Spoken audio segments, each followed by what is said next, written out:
guys, welcome back to episode 8 of Relatively Chaotic with your 3 favorite cousins, Austin, Danielle, and Haley. We're already starting a little squirrely today. Nobody's 100% prepared for today, I don't think. So we're just going to wing it. All right, guys, who has an update since the last time we chatted, which actually wasn't that long ago, but I feel like it's been a long few days. So what's going on? It has been a long few days. My cat has allergies. Learned that since I talked to you last. So that's expensive and exciting. And then and then I have stuff coming up that's exciting that I can share. So this weekend will be busy. My cousin, not our cousin, my cousin Kaylee has a daughter with HIE, which is very long, and I don't remember what it all stands for, but it's essentially like a traumatic brain injury due to complications with birth, and they're doing like a 5K, like a walk as like a fundraiser in Jessup this weekend, and a whole bunch of people will be back because it's a holiday weekend, so that will be fun to see people and support that, and I guess get some steps in. So that's like the biggest thing coming up on my And docket. your I'll let you know how that goes. birthday. It is my birthday, Your yes. birthday. On Other Sunday. than Woot the woot. walk and Easter. Do you have anything planned for your birthday? Easter is what I'm doing for my birthday. Yeah, so no, Scott will be at my parents' and it'll be pretty chill. I think it's going to be kind of crappy outside. Annie will be back for the walk, and then Elena will be there too, so it'll be nice to see them because That's I haven't seen exciting. them in months, so that'll be good. So Danielle, since your birthday happens in April every year, do you remember the last time Easter coincided with it? Has that ever happened? Oh yeah, Or it's does happened your many. birthday float like Easter? Are you is she just have a migrating birthday too? I mean, it does flow because it changes days every year, but it has definitely, I was like, it definitely has been, I guess, days of the week, not days. Yeah. Squirrely. But no, it's been on Easter like probably like 4 times.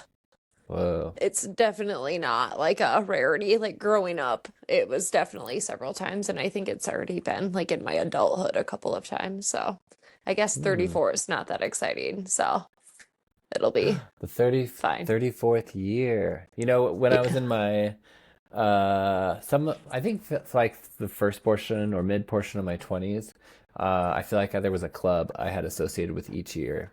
There was like double dozen club, double baker's dozen club, 27 club, which you had to survive. Yeah, we did it, guys. I think there was a number of them as I went through the years. I wonder what year 34 club would be. I keep saying, well, I survived my Jesus year because 33 is your Jesus year. And I do think it's funny that on Easter I turned 34. So I made it through my Jesus year Well, you got on to the Sunday. day Let's be Jesus fair. came alive, you know? Knock on wood, Rose Austin. again. Don't be Yeah, it's like- jinxing this. Yeah, I was going to say, it's only like 4 days away. Don't take me out. I believe in me. Just don't pick up any children between now and Sunday. Yeah. Which Stay away could be from a the challenge kids. because Saturday, but You're prone to picking up children, I know. yeah. Leave them firmly on the ground. I mean, I'll do my best if they're like running down the street, you know. But Yeah, okay, fine. Yeah, That's fair.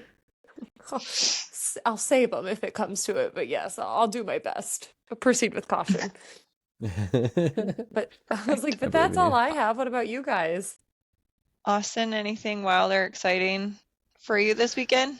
This weekend I am going on another dance trip. This one is in Seattle. It's called Easter Swing, and every year, the entire weekend, I forget that Easter's happening, even though it's called Easter Swing. It is Fair enough. not associated with the religious holiday. It just happens to be on that weekend, whenever that weekend is. So, it's a pretty fun event.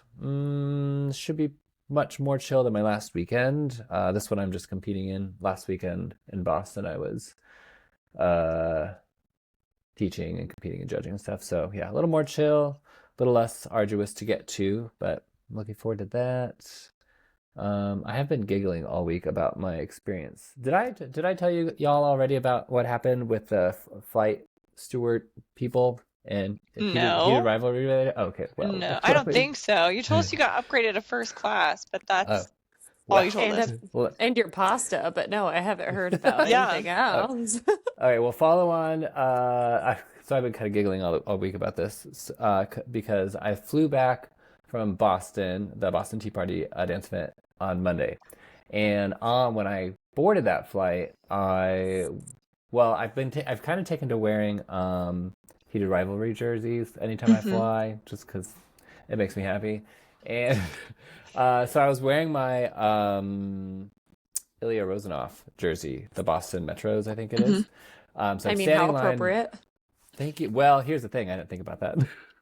But Of course not. therein lies the Just wore a problem. Boston shirt Yes. to Boston. Yep. And so I'm standing like right outside the door to the plane because they're like slowing down. And then I'm finally like right in the door. And there's two stewardesses. Stewards? Are they stewardesses even if they're guys? Stewards. Steward. There's two guys. Two plane helpers. Riddle me that, Batman. Don't Plane, know. plane attendants, would that be? Yeah. I'll call them flight attendants. So there was two guys standing there, and one of them had paused me. He's like, I have to like attend first class or what have you. So I'm standing there, and the other guy is just waiting, and he looks at my jersey, and he's like, "What team is that?" And my wheels start turning, and I look down, and I'm like, "Oh, it's the Boston Metros, actually." And I've now clocked the fact that I'm in Boston, and I'm not sure how familiar he is with this fact. And he goes, "Oh, is it an NHL affiliate team or where is it?" I was like, "No, it's a heated rivalry. Have you seen heated rivalry?" And then he like smiled. He kind of giggled a little bit and said no, but duly noted. Flight goes by. I like eventually am seated. Flight goes by. I get up 5 hours later to get off this plane, and I'm passing that same flight attendant, and I'm like, "Don't forget to watch Heated Rivalry." And he like dies laughing because the other flight attendant gave him the whole lowdown on what the show was. So I was like, "Great, we're spreading the good word." I Love love it. that. That's Good work. fantastic. Thank you. Yeah. Thank you. That's my Great life update. Yep. How about you, Haley? I don't even know. I told Danielle earlier, I've been thinking it's a day later all week than it really is, Mm. which is sad for me because I have Friday off. So if this was actually Thursday, then I wouldn't have to work tomorrow. But I have no plans. I feel like every day has been going by so fast that it's here before I know it. And then I'm like, I don't know what's happening. I didn't plan anything. So I do have Friday off. There's this creator I found on TikTok that has been planting container gardens. Um, so basically whatever plants you would normally plant in the ground, you just put it in a container, and then put them all together so it looks like a big, beautiful garden rather than planting everything. So I got, some containers and bulbs that I'm going to try to plant this weekend. I know it's going to be nasty, but that's the nice part about a container. You just bring it to the garage and then you throw it outside later. So, gonna hopefully get that done and maybe have some pretty flowers at some point. And then yeah, Sunday's Easter, so I'll be going over to my mom's house and seeing my brother's family and my dad's family, and um yeah, that'll get us to Monday at least. Do you think you'll do an Easter egg hunt at your parents? Do they That's a still do great that? question. We usually do, but I mean, Sophia's a senior, my niece is 14, and then my nephew just turned 11. So I'm not sure, especially with the weather. Mm. Well, actually, I take that back. If the weather's bad, we usually just move the Easter egg hunt inside.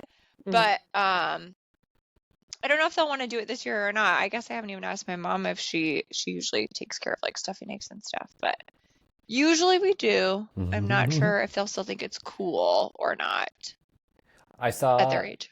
yeah, well, I saw a video recently that was like another way to do an Easter egg hunt, especially for kids that are like maybe like older, like no Hmm. longer toddlers are like, to make it more of a challenge, they taped all the Easter eggs to all the dads and put them out in the Oh, yard and then unleashed the kids and they had to run and nab them like off chase the dad. chase the dads. That's funny. That is So funny. Well, if you could strap Kyle with some eggs, that'd be great. I would love to he see. probably would do it. So Although he's not very athletic, so I don't imagine him running. Shout out to Kyle.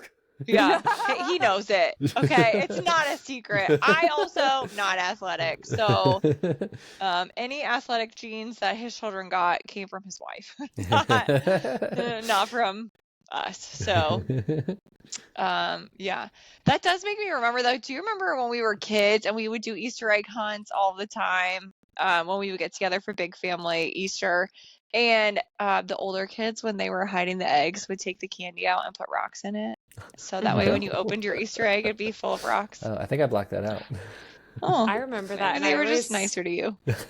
And I always helped Deb because she was the one who bought all the eggs and the candy and everything. Yeah. I would like be in grandma's basement and like a factory Helping her stuff assembly 'em. line, stuff them. Yeah. Yeah. Yeah, I do remember when we were really little, I think she would like put stickers and sometimes like little nail polish and stuff, or like change. She put change in there, which I think is maybe what started it, is that like you'd hear the change like in the Easter egg and then they'd take out the change and put a rock in instead. But yeah, that's a fun family memory of Easter that I have. Well, wonderful. If nobody else has any life updates, we're going to move into our factory settings, a segment of the day, which is where we explore some kind of personality trait. Today we did communication styles, but learned like 4 minutes before we started recording that the kind of communication style test that we took may not be the standard set of communication styles. So we're going to wing it and just figure out, what happens as we go. So the quiz that we took was Mark Murphy, leadership IQ, his communication styles, which I did not realize were not standard communication styles. So a quick rundown of standard communication styles so that you may know what they usually are. The 4 actual communication styles are passive aggressive, and assertive. So Mark Murphy has intuitive, analytical, functional, and personal, which we can go over all of those descriptions after, if everybody else wants to say what they have, and then we can figure out which ones are missing and fill in the blanks. I can go first. Take it away, Austin. Perfect. So the style that I got was analytical, and it says that I like hard data, real numbers, and I tend to be suspicious of people who aren't in command of the facts and data. So I tend to like very specific language and dislike vague language. For example, when someone tells you sales are positive, you're likely to think, well, what does positive mean? I'm glad to be reading this because this did not resonate initially, because I don't know about y'all, but when I was going through the quiz, there was like, I don't know, some options that I thought were about emotional awareness and also wanting to make sure that you're sensitive to that in them, but I wasn't always choosing them based on my options. But I do feel like you need to take emotions into account when you're communicating. So anyway, but upon reading this, that does resonate a lot.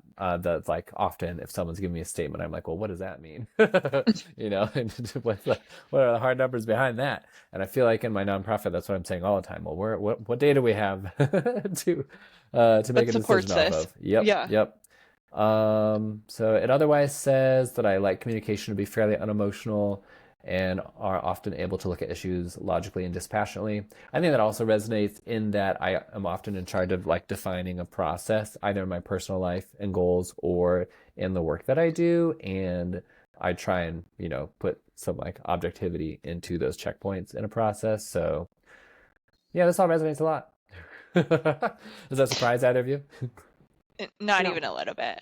The quick description that Mark Murphy gives is analytical communicators are unemotional but linear. They want confident communications that convey expertise, including hard facts and numbers. So that really, for me, that really tracks, especially with like how inquisitive you are, like how many questions you have on like getting to the point or like getting to the facts behind something. Absolutely makes sense to me. The other thing it says is that it's possible for analytical communicators to get irritated and terse. Do you guys feel like I ever get terse, irritated, or short? Mm. I don't know that I would call you terse. I don't know I that we think have enough maybe it's, yeah, data-driven conversations that do you know yeah, what I mean? It's yeah. totally fair. Yeah, I'm not sure the last time we talked analytics. So maybe no. That's going to be a no for me. Okay. Okay. Maybe it's all the emotional growth I've done to not be so terse or impatient There in you my go. We've been conversations. working hard on those personality traits. Yeah. We can only hope. But that's mine. Did either of you get that one? I did not. So I took it Danielle, twice. you got like 85 answers. I took it twice because I didn't agree with the first one. I also didn't agree with the second one. So we'll see.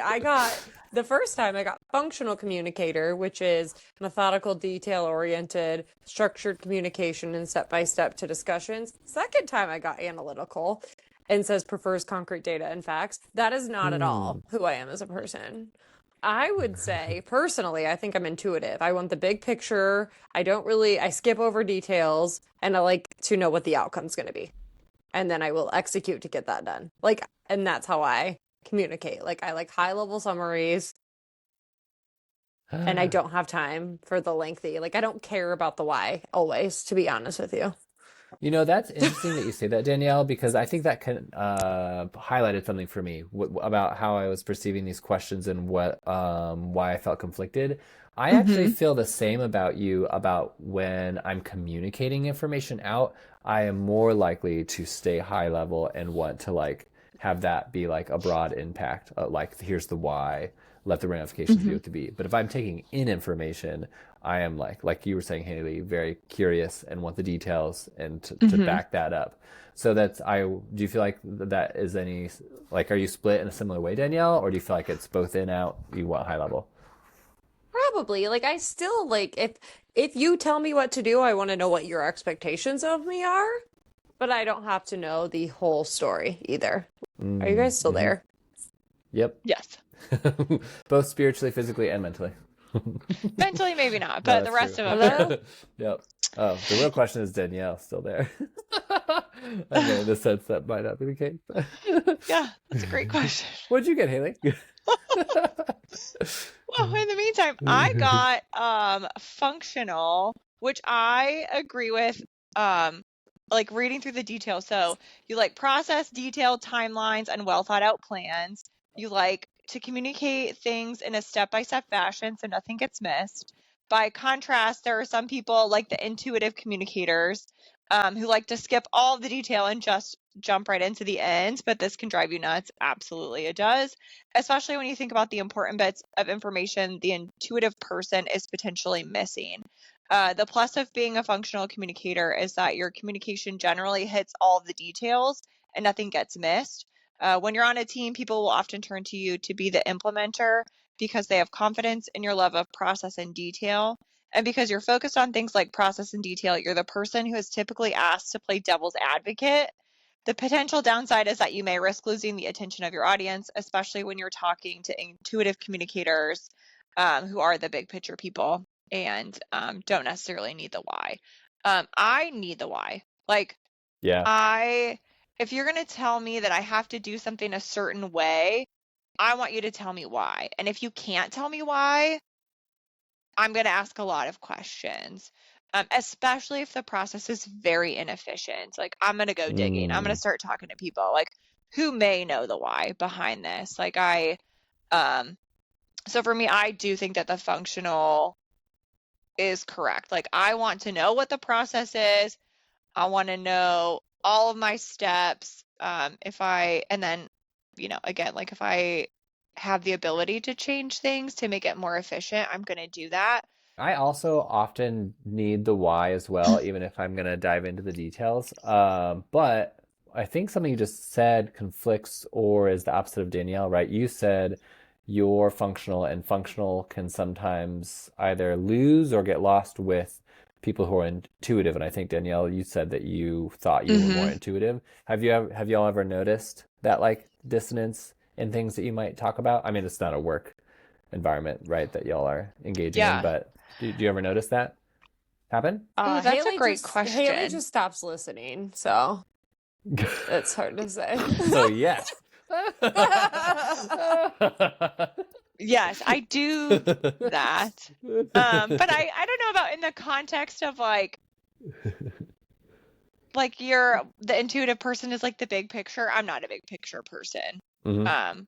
So I do, depending, I guess, on the conversation we're having. If Danielle's talking big picture, I'm definitely going to stop listening because no, I want the details. I want to know what's going on.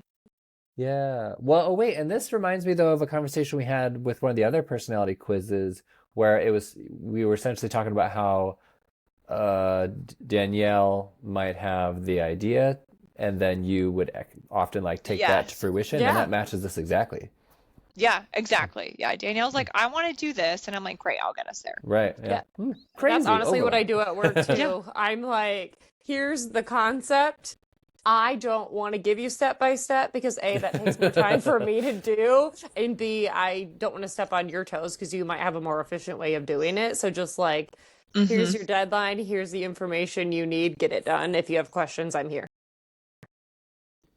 Yeah, I did also resonate. So in the description, it mentions like that this personality would often play like the devil's advocate, and I also think that's a big part of my personality, because I do know the details. I can look at it from many different perspectives, and even if it doesn't affect me, if they're trying to say, for example, make a process change at work, I'm like, well, but what about these situations that maybe they haven't thought about?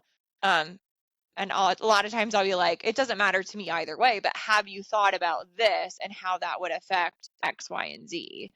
And sometimes they have and sometimes they haven't. But yeah, I play devil's advocate a lot in my personal life, but then also at work of like, did you think about this from all angles when you're looking at all of the steps in this process? Yeah, that makes sense. I feel like that matches what I've experienced of you, Haley, for sure. Danielle, we lost you there in the middle. I know. Talking about your intuitive communication style.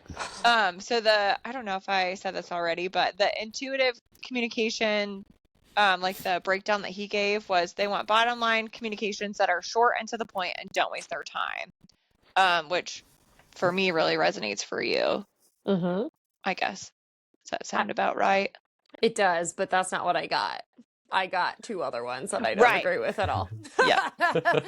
So I Yes. was like, I do think tell me what you need from me and when you need it by, and I will figure it out. What did you change between the first and second time? What did you like rethink? I don't know. I took them days apart. I don't remember what I answered the first time. I feel like you went with your intuition each time.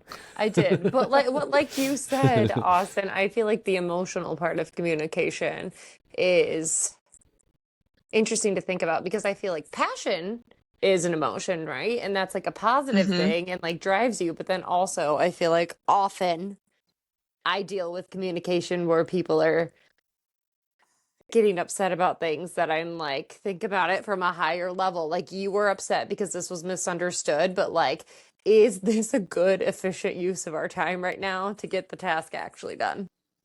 Like, yes, your feelings are valid, that's fine, but like, is that gonna accomplish the goal right now? Like, I don't, and that's why I feel like there's a lot of questions that veered towards like feelings, and I was like, okay, so like a gut feeling or like, yes, you want to communicate to people in a way that's like respectful and you want to take into account how they're going to receive it. But I also feel like there's positive intent in there too, where it's like they don't assume people are coming at you every time they're talking to you just because they ask you a question. But that's how my brain works too. So I don't know. I struggled with that to be like, let me see what side. So I'm wondering if I'm sure that's what I answered differently.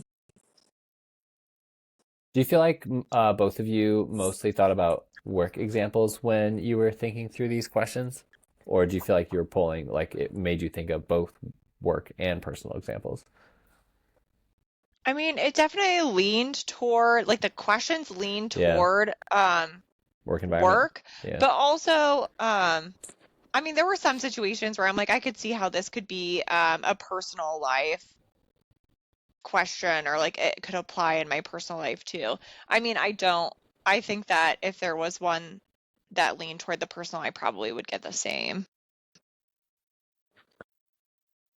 Yeah, I There probably would was a too. question that was like, if you were in a fight with your best friend, how would you like react to it? And I do think I would be more analytical in that situation where I'm not just going to immediately apologize, because if I got to the point where I'm in a fight with you, I'm obviously having strong feelings about it.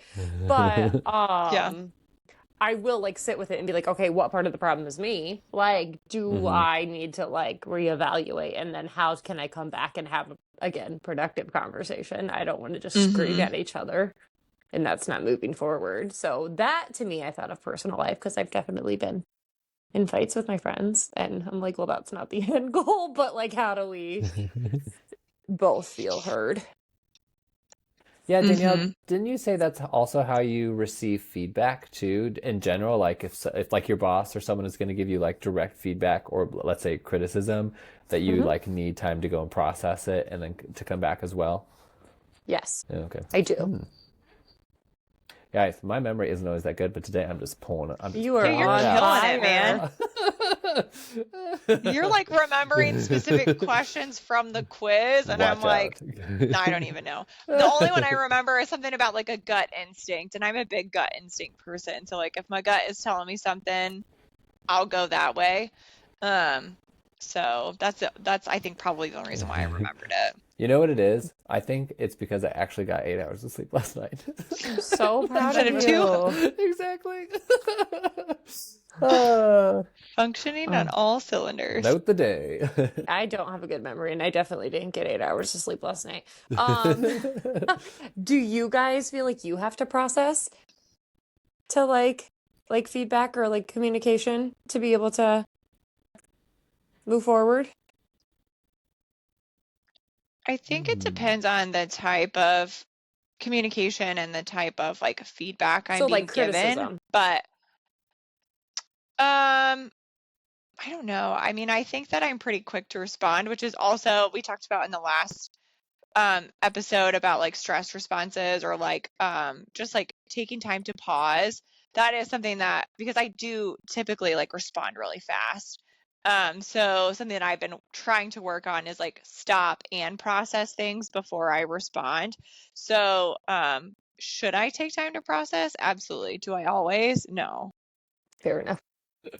I think I think I do tend to be able to process in the moment, because even if I don't understand it, I'm gonna follow up with a bunch of questions to further my understanding. So it kind of Hmm. needs to happen in that moment for me to like gain a better awareness of where this person's coming from. However, I feel like I can think of a number of instances where I have needed to take space because the like I guess perspective of the person, or their maybe had like related more to their like beliefs, and that's how it informed their like judgment of me, let's say, was so far afield from what I could sympathize with that I needed to Mm-hmm. process it. Like it was like it's like so far from like where my values and beliefs were that like I didn't want to just like dismiss it, but I like couldn't sympathize with what they were saying. So that is, I Hmm. think, moments where I have had to take space. Not even because I'm like upset at that point. I'm just like, I got to figure out how I'm Have going to to think figure about it out.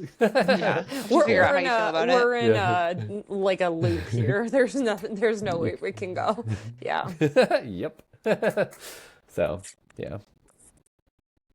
makes sense to me. Perfect. Well, the only one that we did not get or have not discussed yet is the personal communicators, who are emotional and free form. They want to establish an interpersonal relationship, so use emotional language in an informal, friendly, and warm way that gets them involved in talking about factors, including who else will be involved and how what you're asking them to do will impact their feelings. Um, Not at all surprised that none of us got that. Interesting. Yeah, I feel like in a work environment, I sometimes am like noting the value of having those people in the room, but Hmm. I am not leveraging that to champion our trajectory. Yeah. Do you think you're doing that to get their buy-in to be able to move forward in another communication style to like bypass some of that emotional level. So it's like you don't have to think about it as hard because they were in the original conversations. Because I feel like I do that, where it's like I know there are certain people who are going to react very strongly. So if I bring them in Mm-hmm. up front, they feel like they're Yeah. part of it, which sounds so manipulative, but I feel like it's just But it's just more strategic. like strategy. Yeah. Yeah, because Change it's like management. yeah, Mhm. that's my entire life. So I'm like, if I feel like Austin's gonna be pissed, I'm gonna be like, hey, Austin, what Yeah, are your no, thoughts on definitely. this? And whether I follow them or not, at least you feel heard. You know what I mean?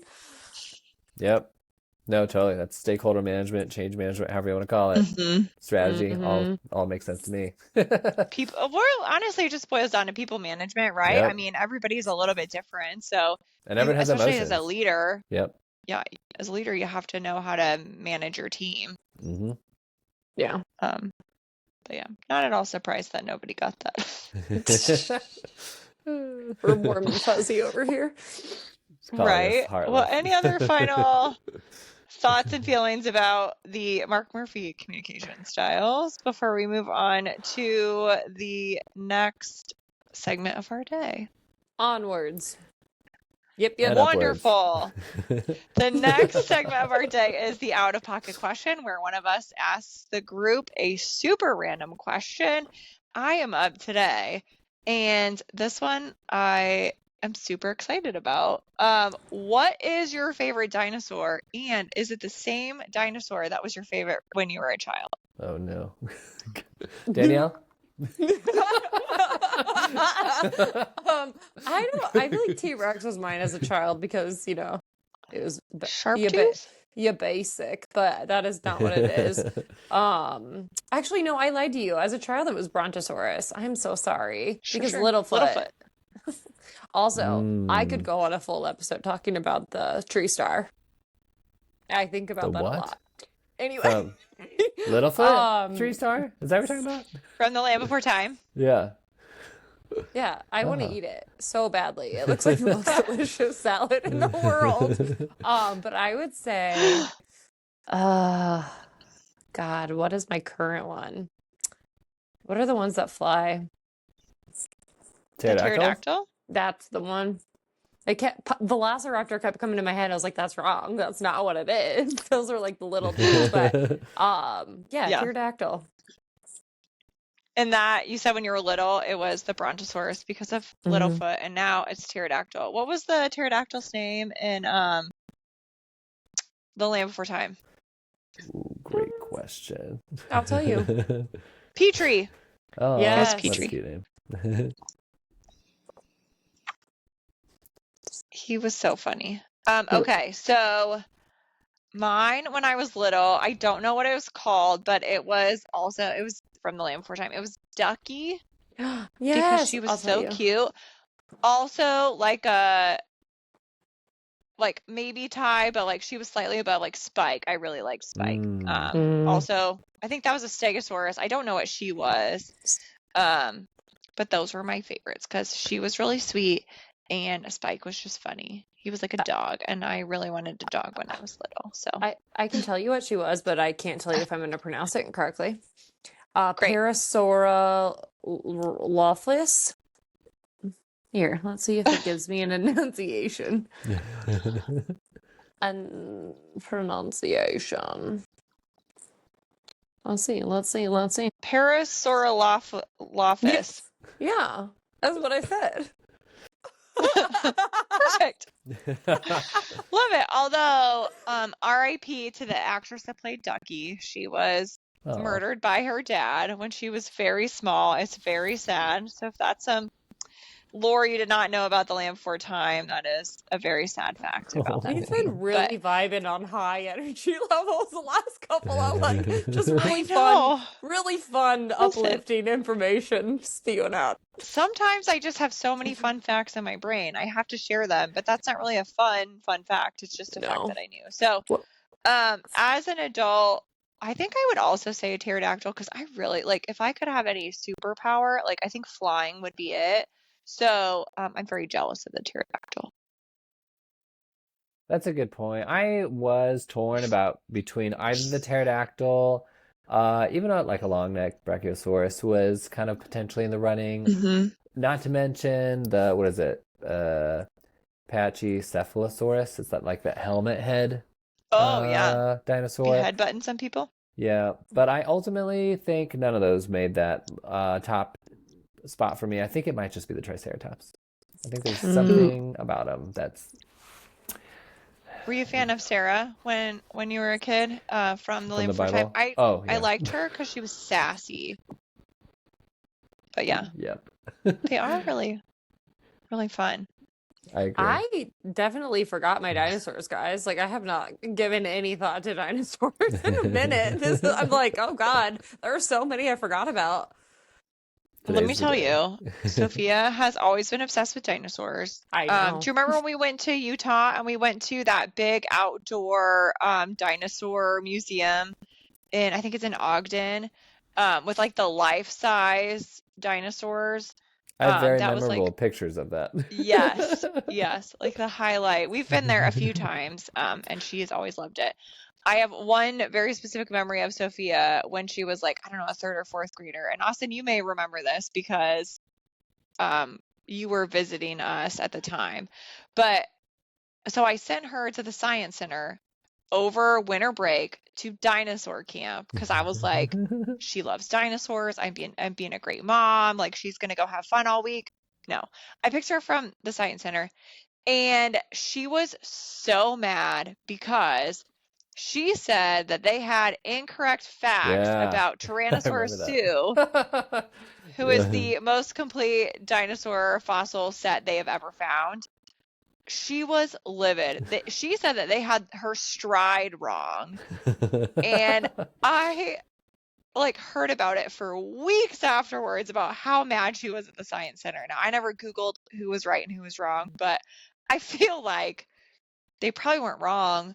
Maybe she was just remembering wrong, but she's adamant that she knew and they were wrong. And it was, and I didn't hear the end of it for a really long time. Passions, am I right? Yeah, yeah.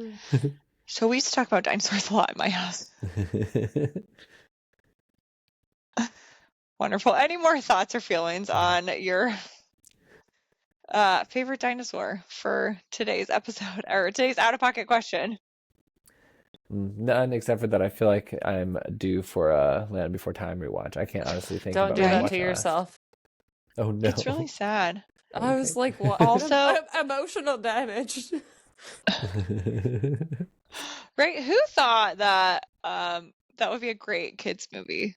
Like first 2 minutes, people die, they Yeah. get separate. There's a huge earthquake. Like it's a lot. Uh, Although that was such a popular movie that there's like a whole franchise behind it, and there's like 15 sequels like behind it. So if you ever have a lot of time on your hands, you can watch those. was it? Did I already talk to you about this, Haley? Austin, welcome if I have. But I saw something. It was probably on TikTok. Let's be real. Where it was like children these days have insight out to deal with like discovering their emotions, and we had The Land Before Time and The Lion King and like all of these like freaking what is the Fox and the Hound? All these like really intense, Yeah. traumatic childhood movies. And I'm like, that's Right? so true. Like. Damn. Or like Thumbelina, where she like gets kidnapped. Like, come on, you By the guys. freaking frog. I just watched that and it's a great movie, but what a journey. It's kind of disturbing. Yeah. It Well, if really you think is. about it, They're though, fairies though. I mean, it tracks. Yeah.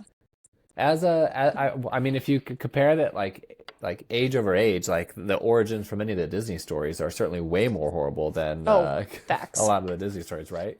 Grim. Yep. Yeah. Which is what a lot of the, I mean, Disney stuff is based off of Yep. loosely is Yep. Grimm's fairy tales, which, man, they really wanted to teach their kids a lesson. What kind of communication style do you think that is? Traumatizing. They're really relying on that to get through the day. Awesome. Well, if we have kind of talked out the dinosaur thing. I've gone Move on a on. super weird tangent. We're So, done. yeah, let's move into our hot take spiral today. We're going to talk about reboots, TV reboots, movie reboots. Austin has some strong feelings about the Harry Potter TV show that's coming out. So, kick us off, Austin. How do you feel about it? Well, I feel conflicted about reboots in general, first off. I'm not sure yet how to feel about the new Harry Potter TV series that's coming out. I will say, as someone who's generally optimistic, I usually approach reboots with some excitement in that, honestly, if you give me a chance to like re-enter some sort of like escapist fantasy world that I enjoyed being in previously. Oh, maybe that's not true. Let me back up. I've got to split the difference between reboots and like prequels slash sequels Sequel or like yeah. spin-off. Yeah. Okay, yeah. So let's split the difference. Even if it's not quite as good, so let's say like The Hobbit compared to Lord of the Rings, which is like a different story altogether, made to a different like quality slash, effects use. I'm still generally a happy camper if it's like good enough and I get to re-enter the world. A reboot, entirely different. And I don't feel like it can be a hit or miss. I'm like intrigued by this like Harry Potter situation and like would be excited for instances like that where you get to see more than you did the first time. Other things like Batman. I mean, like Batman has 75 reboots, does it not? Like how many incarnations? Yeah. That kind of bothers me. I'm like, I would prefer a little more continuity, like you get with like Marvel or Star Wars, where they can handle the iterations of Batman over the long form. But yeah, so I'm conflicted. How about y'all? I have something to ask and add as far as like the prequels, sequels, reboots. Where do we think about remakes? Like completely redone, same story. Where does that fall into your thought process?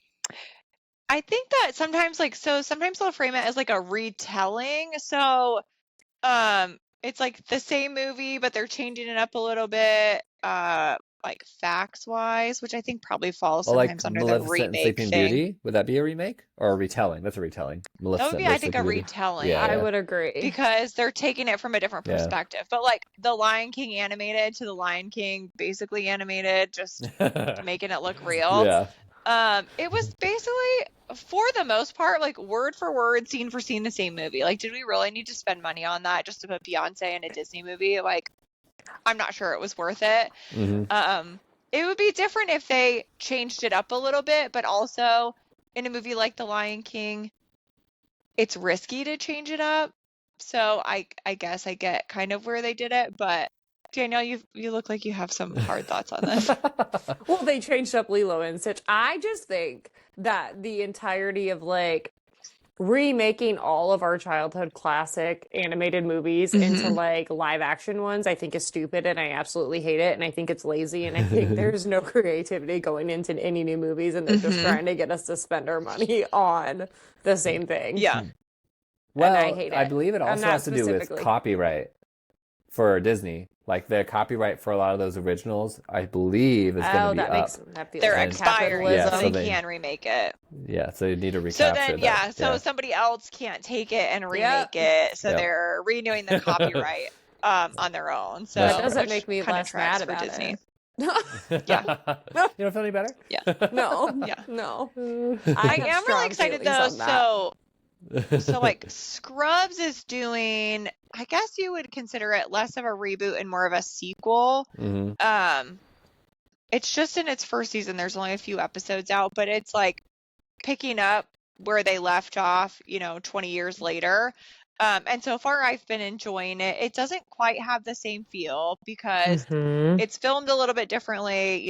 It was previously like they were filming in an abandoned hospital and now they're on a set. So like the feeling's different. They're definitely using more like CGI instead of like when, JD was famous for like having these fantasies and it was not CGI. Like it was actually them putting on crazy costumes and acting it out. And now there's a lot more CGI. So there's just little things that are different that I prefer more about the original. But so far I've been enjoying the storyline and the actors getting them back together.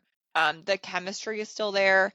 But like Will and Grace, when they did their, sequel or reboot or whatever they did, it was kind of like a similar feeling. Like I think that those older shows had just this like vibe about them that you can't recreate because there's new cameras that are like high def and they're supposed to be like great, but it just I don't know, it has a different feel, and then people, the way that they talk is different. I don't know, there's just those little things that I'm like, I just can't get back into the world like I Yeah. did in the original series. That is an interesting example you gave, because I think I did end up enjoying, for the most part, the Will and Grace Mm-hmm. continuance. Mm-hmm. But I would also agree, though. I feel like that is an example of a show where you like end up almost like with a caricature, a version of the originals, Yes. even if they're Yeah. like taking the story further. They like you were saying, weren't able to recapture the same magic. They were essentially like doing a like parody caricature of it. Mm-hmm. So it's like it's not, it doesn't feel as deep or as real. Mm-hmm. Before I forget, I was just looking. I feel like I needed clarity and details and specifics in this discussion, and so I was Shocking. I was looking up the definition of a reboot, because I think that'll separate it out from the other several like options we have, right? So a reboot, according to the Googs, says that it is a new production of an old story that had already been made into film or television. So it's typically independent. Characters start from the beginning, or you disregard the previous body of Okay. work. Whereas like a retelling, like we said, might just be a different perspective. Like Maleficent versus Sleeping Beauty, and then of course like sequel or prequels is like an expansion, but relies Yeah. on the original. So there we go. Yeah. Yeah, I did look up like the Harry Potter one since I knew that we were gonna discuss it. So like it is a reboot in that season 1 is book 1. So they're really Yep. diving deep. Each episode is going to be more, hopefully more similar to the book, which, not that the movies weren't good. Sure. You can only put so much in an hour-long movie. I mean, you have to cut things out. That's just unfortunately the nature of it. But so I am interested to see, you know, because I really did enjoy those books when I first read them. So I'm interested to see it. But I am glad that they're able to dive a little deeper into that, hopefully. Okay, Austin, explain to me again the difference between a reboot and a retelling. I'm trying to like apply to things I'm thinking Oh of. yeah. So the reboot said essentially it's disregarding the previous body of work that might have told the same story. So Okay. characters start from anew. Gotcha. Whereas a retelling, yeah. So does that make sense? Yeah, kind of. So I'm thinking like Count of Monte Cristo. They just like did a whole new miniseries on that, but there's obviously several films.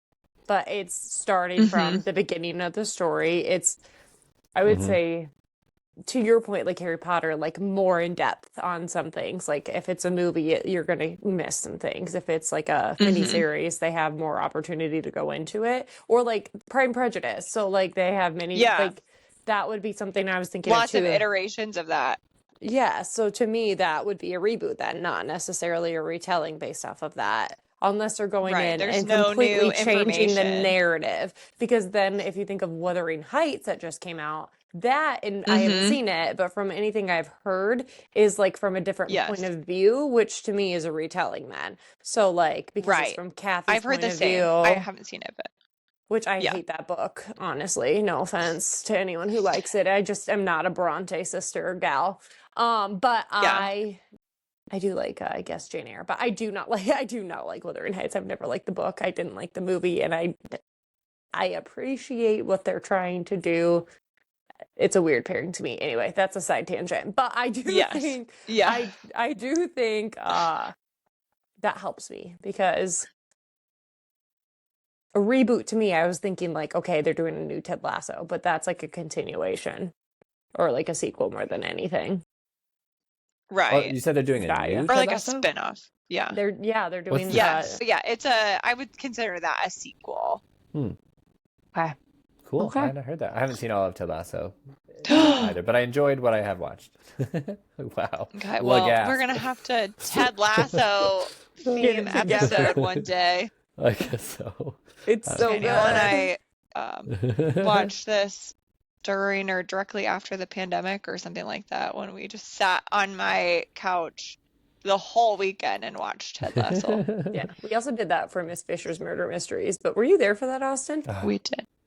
I don't know if I watched Miss Fisher with you or not. But I do believe I was around when it was very exciting, when I was like, it was topical. When it was first airing. Yeah, yeah. Yeah, Fair. love Miss Fisher. Also, could be a topic of conversation for another day. Yeah. Love me a good TV show. Any other reboots that we know are happening? I feel like this completely took like a turn from what I thought we were going to discuss as far as reboots, because I was like, oh, Veronica Mars. Oh, so look at you with your analytical data. I'm gonna have to go back to the It's the drawing right board. topic for today. That's what I've taken away. I will process this and probably bring it up in the future. Rightly so. Wonderful. So, moving into our final segment of the day, are we ready for Taylor? The song that we are doing today is My Tears Ricochet from, what is that, Folklore? Who has thoughts first? Yes, it's Folklore. Can I ask a question, actually? Do either of you know, was this originally released as a single? Not to my knowledge. I was like, I don't think so. Because I'm this was pretty a sure not. surprise drop. Like, nobody knew she was releasing an album. Oh, okay. Well, the reason I ask is because I was re-listening to it today, and I was reminded that this is one, a song that I think I adapted from that album earlier than some of the other ones, and two, it's a little atypical for a song that I would enjoy to listen to on repeat. Like, it's a lower energy song. So I was trying to think, like, why did I pick this one up earlier? I'd still enjoy it. Like, I like the vibe a lot, but I was trying to figure out how I like ran into it and took it on in the earlier, like, Oh, you don't remember? no, I don't. I was like, So when what this album happened? dropped, this one and Evermore, when they dropped, Danielle made us have a three-way phone call Oh. where we listened to every single song Oh. and analyzed it because we were trapped inside for COVID. You're welcome. So we This yeah, explains so we much. listened to it You blocked that out. together. That was the first Live. thing I Oh, thought no. of when you sent this song, Haley. I was like, Really? oh yeah, we're gonna get into how I made them listen to back-to-back albums for hours on end. you You're did. welcome. Black. And I'm not mad about it. I'm just saying that's what happened. That must be it. I actually feel a little You're relieved now that you say that, welcome. because I was like, something happened. Like, why do I know this? Yes. Well, we didn't have anything else to do, so Danielle made us sit on the phone with her for hours listening to the full album. And then Evermore dropped and we did it again. So Yeah. Well, Honestly, my only what a other better use thoughts of our time. Yeah, what else were we gonna do?